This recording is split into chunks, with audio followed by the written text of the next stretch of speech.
Hi printmakers, I'm here to talk to you about the Watercolor Monotype project. For this,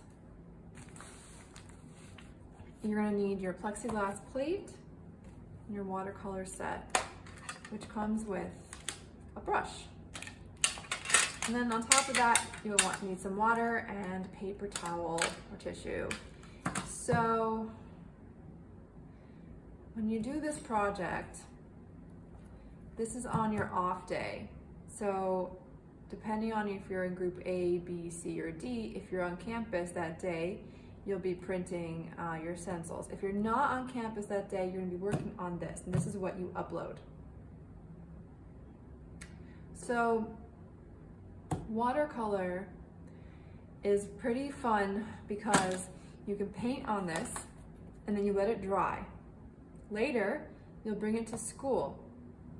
And we're actually not gonna print this for a couple weeks. So you'll have to hold on to this at home. You're gonna paint on it with the watercolor. It's gonna dry. And then when you bring it to school in a couple weeks, when it's time to print on your next printing day, what you're gonna do is you're gonna put it through the printing press with a wet piece of paper. The wet paper is going to reactivate the watercolor and make it turn alive again and print. So it's a pretty fun way to get a print, and it's just a little different than the other way where you have to work while it's still wet. This is the opposite. If you tried to print while it's still wet, it would smear everywhere. So it's actually better to let it dry. And you're only making one of these because I actually want you to spend a lot of time on it. This is the only thing you're doing for class today, so that's 2.5 hours at least that you could spend on this. And you're not printing it for a couple weeks, so you can always add more later as well. So once again, you can use the images from your stencils, same kind of ideas, or you can try something else. I found this picture in a magazine, so it's a good size, and it felt like it would work well with watercolor. So the thing about this is you're not going to see what it's actually going to look like till you print it. Remember, first of all, it is going to be backwards. If you're doing any words, once again, they have to be backwards. For this, I don't care if this prints the other way. It doesn't bother me, so I'm not worried about it. If you did care, what you would have to do is trace it and then flip and paint on the other side. But that makes it a little bit more difficult, and I don't want to do that. So the main thing I can tell you in terms of advice is to make it as thick as possible, meaning as much pigment. It's going to print better. If everything you do is very watery like this,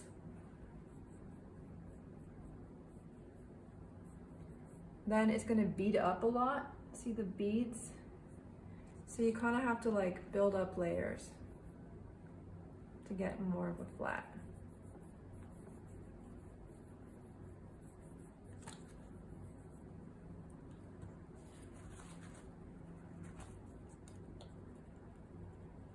So the thicker the better.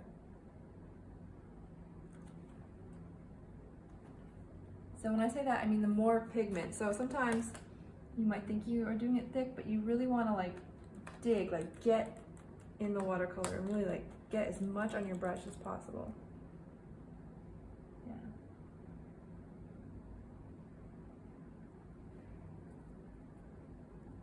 And just sort of build it.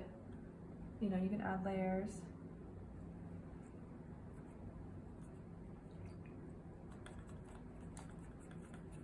And you want to keep your colors clean. You want to clean your brush between each use, otherwise everything's going to turn brown. So I'm going to get even more pigment, as much color on there as possible, because then it'll be more vibrant when you print it. If you want to know what it's going to look like, you can get an idea by putting white underneath it. So every once in a while you can switch it just to see how it's going. Anything you want to stay white, you just leave it white of the paper. I would recommend, rather than using the white paint. The white paint is good for mixing, like if you want to mix with the blue.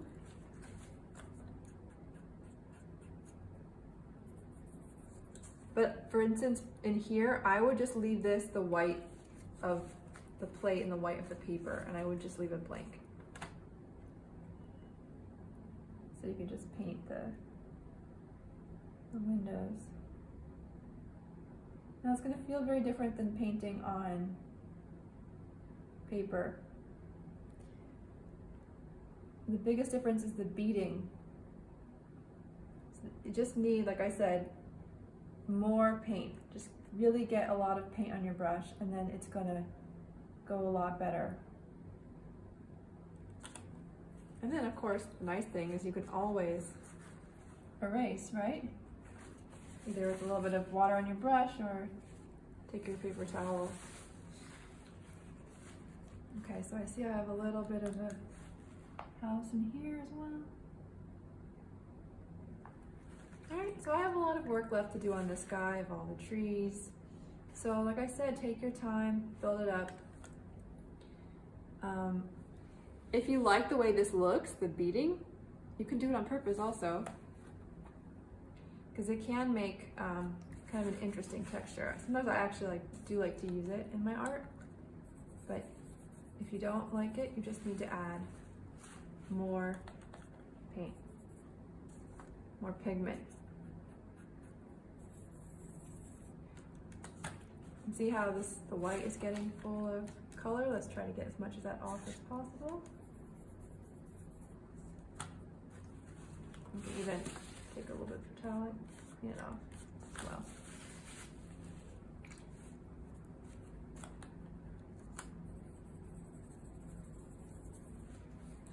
See?